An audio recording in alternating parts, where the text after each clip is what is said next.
Weekly update for Friday, November 25th. And got a comic book in the mail from Canadian cartooning legend Colin Upton out in Vancouver. Dear Dave, how's it going? I don't know if you'll reply to this as I haven't signed any petition or anything. I don't mind. I just thought you might find this of interest. I suppose you could call this my act of atonement. Although I never believed this necessary as a Gentile anyway. The comic thus far has been well received, but in small circles. It was never intended to be distributed outside the Vancouver Holocaust Education Center. But who knows what might happen. Hope this finds you well, and I look forward to seeing anything you release in the future. Take care, Colin. I wouldn't be Colin unless there was a cat in the picture with him.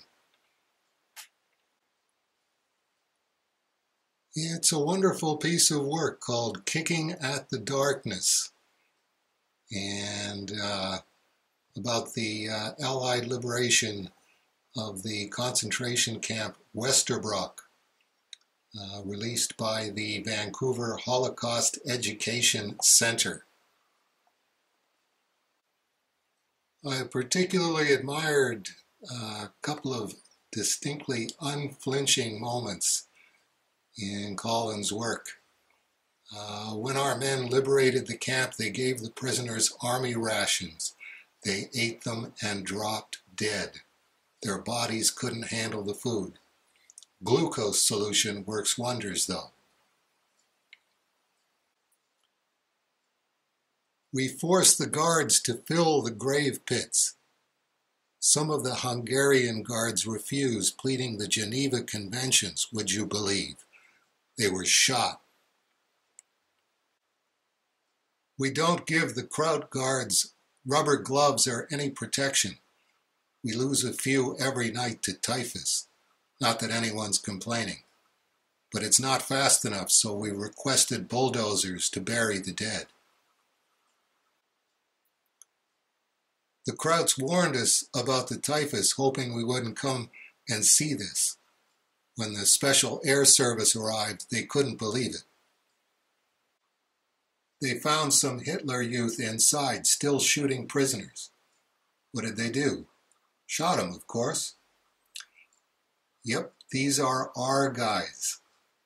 And just, like I say, a completely unvarnished look at the Holocaust, as I think all looks at the Holocaust have to be. Kicking at the Darkness, and I hope it does get a wider circulation because it certainly does deserve it.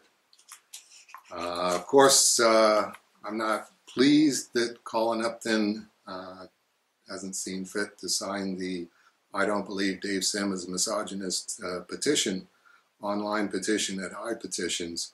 We are getting pretty close to the 2,000 signatures. And I got Alfonso to drop off some of the handwritten petitions that he's been getting at comic book conventions, and so that we would have some of those for the Cerebus archive. And coincidentally, I also got a very gratifying phone message from Matthew in Sherwood, Arkansas. And very much appreciated on that. So I'm going to run that phone message over some visuals of the people who have signed the petition, and thanks to all of you. And I hope it won't be too much longer before we hit the 2,000 signatures, and I can go back out in public in comfort. Hello, Dave. My name is Matthew Dykes. I own a little comic book shop in pretty much a suburb of Little Rock, Arkansas. I just now found out today about the online petition and apologize for not having signed it sooner or even have known about it. I've been selling Cerebus for 10 years now and have been enjoying it for much longer than that. And it is an absolute shame that, this is happening to your career and to your reputation. So if you start noticing a spike on your petition coming from a southern state of Arkansas, know that it's coming from a little store called Kapow Comics in Sherwood. Again, this is just a fan of what you've done, and I really just feel awful about the way you've been treated. My name is Matthew Dykes. My store is Kapow Comics, and I really don't know what else I have to say. Besides, thank you very much for your work, and it sickens me to think that people are acting this way about you. Definitely, you don't deserve it. And again, thank you very much for what you've done. And that'll do it for this week's weekly update. And I hope to see many of you next week for the December 2nd weekly update, God willing.